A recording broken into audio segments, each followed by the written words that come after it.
Calma, rapaziada, eu não tô aqui para criticar o Dorival Júnior apenas, né, o Corinthians depois de uma vitória, não é isso. É apenas ponderar algumas situações. Eu me espantei com a escalação do Dorival. Quando eu olhei, eu sabia que ele ia mexer no time de novo, mas dessa maneira, mudando completamente o esquema, sabia que ele não tinha o Memphis Depay, o Ranieri era dúvida, então começou no banco, entrou no segundo tempo. Agora, realmente, eu não imaginava um 4-5-1 para jogar contra o Santos em casa. E tem que exaltar a terceira vitória sobre o Santos no ano. 2-1 na fase de grupos do Paulista, 2-1 na semifinal do Paulista, 1-0 agora no Brasileiro, sempre com o Yuri Alberto sendo decisivo.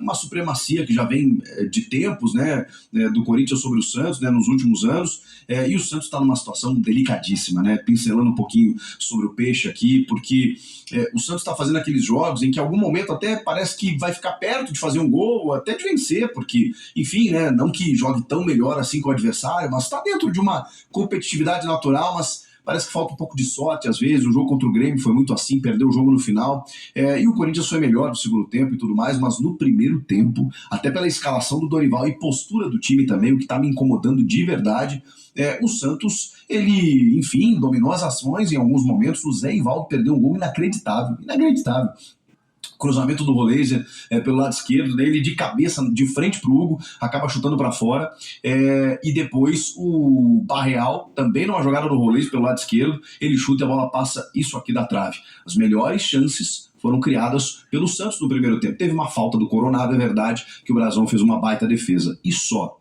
Por que me incomodou a postura do Corinthians? Porque no 5-4-1 é mais um esquema diferente do Dorival, ele tá mexendo demais no time. Eu sei, não tinha Memphis, eu sei, o Ranieri era dúvida, até entrou no decorrer do jogo, mas assim, teve uma situação que eu gostei. Então, assim, eu vou ponderar situações positivas e negativas. O Félix Torres como um lateral, o que ele faz? Ele faz um sistema de 3 zagueiros, com o André Ramalho no meio, o zagueiro da sobra, o Kaká mais à esquerda e o Félix Torres mais à direita. Ele não tinha o Mateuzinho, era desfalque, e tá muito claro que o Léo Maná não é uma opção para o Dorival Júnior. O que ele faz? Aí depois disso ele povoa o meio de campo com o Maicon e o Bidon por dentro, o Coronado mais à esquerda, o Carrilho e o Martínez um pouco mais à direita. Os dois intercalaram muito essa profundidade, já que o Corinthians não tinha um lateral direito. Vamos combinar que o Félix Torres não jogou como lateral, ele jogou como um terceiro zagueiro pelo lado direito, mais ou menos como faz o Beldia com o Ferrarese, mais ou menos como o Abel Ferreira faz com o Marcos Rocha, né? Embora o Marcos Rocha é lateral, mas ele faz muitas vezes aquela saída de 3 ali e dificilmente passa do meio de campo. É que quando ele passa, ele tem muita qualidade, né? Pela experiência, ele consegue fazer cruzamentos, ele consegue fazer infiltrações. Mas o que faz o Corinthians? Ele aposta nesse sistema de ter 2 jogadores ali que atacam aquele espaço, povoar o meio de campo, né, com o Maicon, que é o preferido hoje do Dorival, o Bidon ali para ter circulação de bola e o Coronado mais à esquerda. Só que esse jogo dele ficou muito estático. E eram muitos jogadores que não atacavam. Eles simplesmente ficavam esperando o Santos, errando muitos passes, e o jogo do Corinthians não se desenrolou. Até porque é o que eu digo para vocês, ele não define um time, ele não define um sistema, falta entrosamento. E vamos combinar, o Dorival não está tendo tempo de treinar. Então, como é que ele coloca no jogo uma escalação completamente aleatória? Ele ficou meio bravo com as perguntas, dizendo que isso é apenas uma questão conceitual, né, que na hora que a bola rola as coisas mudam. Pois é, mas os jogadores não me parecem ter entendido isso.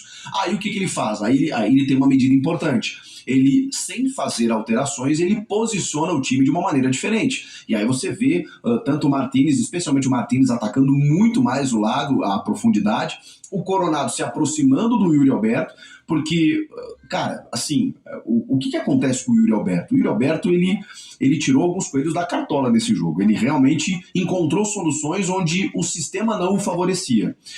Uma das grandes dificuldades que o Yuri sofreu no Corinthians, com o Mano Menezes, com o Antônio Oliveira, o Antônio Oliveira menos. O Antônio deu muita moral pro Yuri, até tentou montar um sistema melhor para ele. Mas especialmente com o Mano, lá atrás com o Luxemburgo, o Yuri, ele não pode jogar isolado na frente como inicialmente o Corinthians adotou esse sistema.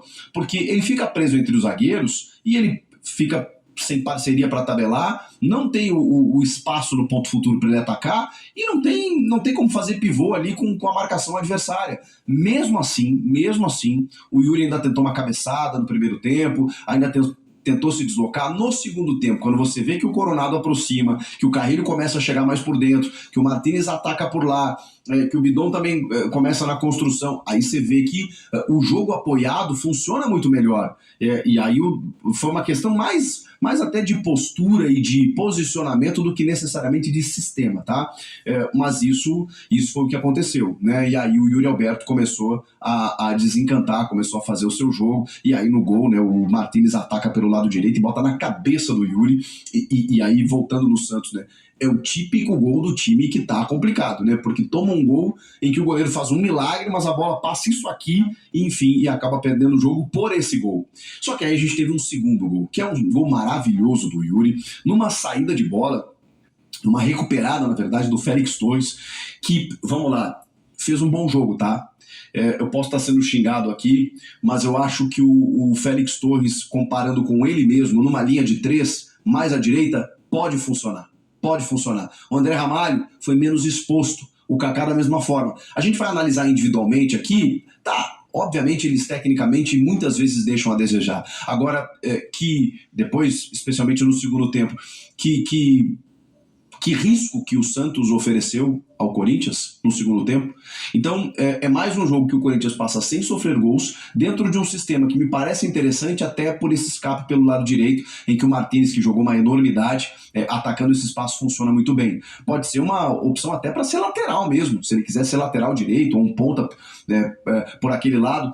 O Dorival está tentando colocar o Carrilho de ponta exatamente pela dificuldade que o Corinthians tem no elenco de jogadores dessa característica. O único cara é o Thales Magno, realmente, que não anda numa boa fase técnica. Então ele está tentando resgatar o Carrilho nesse sentido.